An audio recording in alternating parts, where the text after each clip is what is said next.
ಯಾಕೆ ಅವರಿಬ್ಬರಿಗೂ ದೇವೇಗೌಡರು ಮತ್ತೆ ಸುಮಲತಾ ಅಂಬರೀಶ್ ಅವರಿಗೆ ಅಥವಾ ಸುಮಲತಾ ಅವರಿಗೆ ರಾಜ್ಯಸಭೆ ಟಿಕೆಟ್ ಸಿಗುತ್ತೆ ಅನ್ನೋ ಚರ್ಚೆ ಇತ್ತು. ಯಾಕೆ ಅವರಿಬ್ಬರಿಗೂ ತಪ್ಪಿದೆ? ದೇವೇಗೌಡರು ಮಾಜಿ ಪ್ರಧಾನಮಂತ್ರಿಗಳು ಏನಿದ್ದಾರೆ, ನರೇಂದ್ರ ಮೋದಿಜಿಯವರ ಕೈ ಬಲಪಡಿಸಬೇಕು, ಎನ್ಡಿಎಗೆ ಶಕ್ತಿ ತುಂಬುವಂತ ಕೆಲಸ ಮಾಡ್ಕೊಂಡು ಬಂದಿದ್ದಾರೆ. ಮಾಜಿ ಪ್ರಧಾನಮಂತ್ರಿ ದೇವೇಗೌಡರು ಅವರ ಬಗ್ಗೆ ನಮ್ಮೆಲ್ಲರೂ ಕೂಡ ಅಪಾರವಾಗಿರ್ತಕ್ಕಂಥ ಗೌರವದ ಹಿರಿಯರಿದ್ದಾರೆ. ದೇವೇಗೌಡರು ರಾಜ್ಯಸಭೆ ಬಗ್ಗೆ ರಾಜ್ಯ ಮಟ್ಟದಲ್ಲಿ ಯಾವುದೇ ರೀತಿಯ ಚರ್ಚೆಗಳು ನಡೆದಿರಲಿಲ್ಲ. ಸುಮಲತಾ ಅವ್ರ ಬಗ್ಗೆ ನಾವು ಕೂಡ ಅವರ ಹೆಸರು ಪ್ರಸ್ತಾಪ ಆಗಿತ್ತು.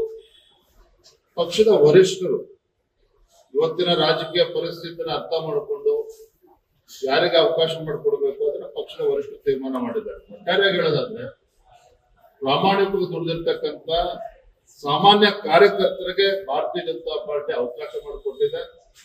ಸುಮಲತಾ ಅವರು ಕೂಡ ಅವ್ರ ಬಗ್ಗೆ ನಮಗೆ ಅಪಾರವಾಗಿರ್ತಕ್ಕಂಥ ಭಾರತೀಯ ಜನತಾ ಪಾರ್ಟಿ ಎಲ್ಲರೂ ಕೂಡ ಅಭಿಮಾನ ಇತ್ತು. ನಿಮಗೆ ಗೊತ್ತಿರ್ಬೋದು, ಹಿಂದೆ ಲೋಕಸಭಾ ಚುನಾವಣೆ ನಿಂತ ಸಂದರ್ಭದಲ್ಲಿ ಯಡಿಯೂರಪ್ಪನ ರಾಜ್ಯದ ಅಧ್ಯಕ್ಷರು ಮಂಡ್ಯ ಲೋಕಸಭಾ ಕ್ಷೇತ್ರ ಚುನಾವಣೆ ಇಂಡಿಪೆಂಡೆಂಟ್ ಆಗಿ ನಿಂತಾಗ ಬಿಜೆಪಿ ಸುಮಲತಾ ಅವರಿಗೆ ಬೆಂಬಲವನ್ನು ಕೂಡ ನೀಡಿತ್ತು. ನಮ್ಮ ಬೆಂಬಲದಿಂದಾಗಿ ಅವರು ಕೂಡ ಒಳ್ಳೆ ಹಂತದಲ್ಲೂ ಕೂಡ ಗೆದ್ದರು. ನಮ್ಗೆಲ್ಲರೂ ಕೂಡ ಸಂತೋಷನೂ ಇದೆ, ಕೂಡ ಹೆಮ್ಮೆನೂ ಕೂಡ ಇದೆ. ಅದೇ ರೀತಿ ಕಳೆದ ಲೋಕಸಭಾ ಚುನಾವಣೆಯಲ್ಲಿ ಬಿಜೆಪಿಗೆ ಕುಮಾರಸ್ವಾಮಿ ಗೆದ್ದ ಸಂದರ್ಭ ಅವರು ಅದನ್ನು ಬಿಡ್ಕೊಟ್ಟಿದ್ದಾರೆ. ಅದ್ರ ಬಗ್ಗೆ ಪ್ರಶ್ನೆ ಇಲ್ಲ. ಅದು ಇಲ್ಲಿಗೆ ಎಲ್ಲವೂ ಕೂಡ ಮುಗಿದೋಗಿಲ್ಲ. ಖಂಡಿತ ಪಕ್ಷದ ಹಿರಿಯರು ವರಿಷ್ಠರು ಇದ್ರ ಬಗ್ಗೆ ಚಿಂತನೆಯನ್ನ ಮಾಡ್ತಾರೆ. ಅವ್ರಿಗೆ ಒಂದು ಸೂಕ್ತ ಸ್ಥಾನಮಾನವನ್ನ ಬರುವಂತ ದಿನಗಳಲ್ಲಿ ಕೊಡ್ತಾರೆ ಅನ್ನೋ ಸಂಪೂರ್ಣ ವಿಶ್ವಾಸ ನಮ್ಗೆ ಕೂಡ ಇದೆ. ದೇವೇಗೌಡರ ವಿಚಾರದಲ್ಲಿ ಕಾಂಗ್ರೆಸ್ ಈಗ ಬಿಜೆಪಿನ ಬೈತಾ ಇದೆ, ಒಕ್ಕಲಿಗರಿಗೆ ಅನ್ಯಾಯ ಮಾಡ್ತು ಅಂತ.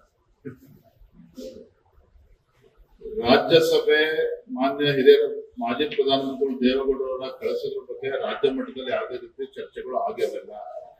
ಇಷ್ಟು ಮಾತ್ರ ಸಂದರ್ಭ ಈಗ ಬೆಂಗಳೂರು ಉಸ್ತುವಾರಿ ಬೇಡುವಂತದ್ದು ಬಿಎಂಆರ್ಸಿ ಮತ್ತೆ ಬಿಡಿಎ ಹೊರತುಪಡಿಸಿ ಕೊಟ್ಟಿದ್ದಾರೆ. ಬೇಕಾದ್ರೆ ರಾಮಲಿಂಗ ರೆಡ್ಡಿ ಅವರಿಗೆ ತಗೊಳ್ಳಿ ಅಂತ. ಈಗ ಅವ್ರು ತಗೊಳ್ಳೋದು ರೆಡಿ ಇಲ್ಲ. ಅಲ್ಲದೆ ಮುಖ್ಯಮಂತ್ರಿಗಳು ಪ್ರಮಾಣ ವಚನ ತೆಗೆದುಕೊಂಡು 48 ಗಂಟೆಗಳಲ್ಲಿ ಯಾವ ರೀತಿ ರಗಳೆಗಳು ಪ್ರಾರಂಭ ಆಗಿತ್ತು ಅವ್ರು ನೋಡ್ತಾ ಇದ್ದೀರಿ. ಕಳೆದ 3 ವರ್ಷ ಅಂತೂ ಈ ಕಾಂಗ್ರೆಸ್ ಸರ್ಕಾರದಲ್ಲಿ ಯಾವುದೇ ಒಂದು ಅಭಿವೃದ್ಧಿಯನ್ನ ನೋಡೋದಕ್ಕೆ ಸಾಧ್ಯ ಆಗಿಲ್ಲ. ಭ್ರಷ್ಟಾಚಾರ ಬಿಟ್ಟರೆ ಬೇರೆ ಏನೂ ಕೂಡ ಸಾಧನೆ ಮಾಡಿಲ್ಲ ಸರ್ಕಾರ. ಇನ್ಮೇಲಾದ್ರೂ ಕೂಡ ಇನ್ನು 2 ವರ್ಷಗಳೇನು ಉಳಿದಿದ್ದಾವೆ, ಆ 2 ವರ್ಷದ ಅವಧಿಯಲ್ಲಾದ್ರೂ ಕೂಡ ಒಳ್ಳೆ ಕೆಲಸಗಳು ಮಾಡ್ತಾರೆ ಅನ್ನುವ ನಿರೀಕ್ಷೆ ರಾಜ್ಯದ ಜನರಲ್ಲಿದೆ. ಈ ಕಿತ್ತಾಟದಿಂದ ಮತ್ತೊಮ್ಮೆ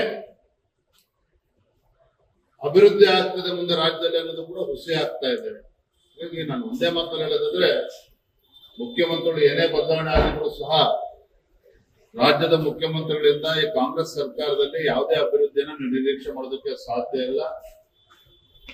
ಈಗಾಗಲೇ ಸಾಲದ ಹೊರೆ ರಾಜ್ಯದಲ್ಲಿ ಬಂದು ಮುಟ್ತಾ ಇದೆ. 10 ಲಕ್ಷ ಕೋಟಿ ರೂಪಾಯಿಗಳಿಗೆ ಒಂದು ಸಾಲದ ಹೊರೆ ಬಂದು ನಿಂತಿರುವಂತದ್ದು. ಹಾಗಾಗಿ ಈ ಕಾಂಗ್ರೆಸ್ ಸರ್ಕಾರದಿಂದ ಯಾವುದೇ ಅಭಿವೃದ್ಧಿ ನಿರೀಕ್ಷೆ ಮಾಡೋದಕ್ಕೆ ಸಾಧ್ಯ ಇಲ್ಲ. ಅದ್ರ ಜೊತೆಯಲ್ಲಿ ಇವತ್ತೇನು ಕಿತ್ತಾಟ ಪ್ರಾರಂಭ ಆಗಿದೆ. ನಮ್ಗೆ ಆ ಪೋರ್ಟ್ಫೋಲಿಯೋ ಬೇಕು, ನಮ್ಗೆ ಈ ಪೋರ್ಟ್ಫೋಲಿಯೋ ಬೇಕು, ಇನ್ನು ಉಸ್ತುವಾರಿ ಸಚಿವರು ಕೊಟ್ಟಿಲ್ಲ, ಯಾವ ಜಿಲ್ಲೆ ಕೊಡಬೇಕು ಅಂತ ಅದು ತೀರ್ಮಾನ ಆಗಿಲ್ಲ. ಕ್ಯಾಬಿನೆಟ್ ಎಕ್ಸ್ಪಾನ್ಷನ್ ಕೂಡ ಇನ್ನು ಕಂಪ್ಲೀಟ್ ಆಗಿಲ್ಲ. ನನ್ನ ಸತೀಶ್ ಜಾರಕಿಹೊಳಿ ಅವರಿಂದ 1 ತಿಂಗಳೊಳಗೆ ಕ್ಯಾಬಿನೆಟ್ ಎಕ್ಸ್ಪಾನ್ಷನ್ ಮಾಡ್ಬೇಕು ಅಂತ ಹೇಳಿ, ಬಹುಶಃ ಇವತ್ತಿನ ಪರಿಸ್ಥಿತಿಗಳು ನೋಡ್ತಾ ಇದ್ರೆ ಇನ್ನು ಕ್ಯಾಬಿನೆಟ್ ಎಕ್ಸ್ಪಾನ್ಷನ್ ಯಾವ ಮಾಡ್ತಾರೋ ಗೊತ್ತಿಲ್ಲ.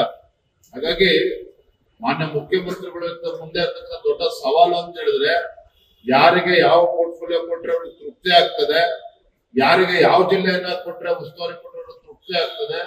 ಇನ್ನೂ ಕೂಡ 20 ಕ್ಯಾಬಿನೆಟ್ ಇನ್ನೂ ಕೂಡ ಭರ್ತಿ ಮಾಡುವಂಥದ್ದು ಇನ್ನೂ ಕೂಡ ಬಾಕಿ ಇದೆ. ಹಾಗಾಗಿ ಇವರೆಲ್ಲರನ್ನು ಕೂಡ ಬ್ಯಾಲೆನ್ಸ್ ಮಾಡಿದ್ರೆ ಮುಂದಿನ 2 ವರ್ಷ ಕಳೆದೋಗ್ತದೆ.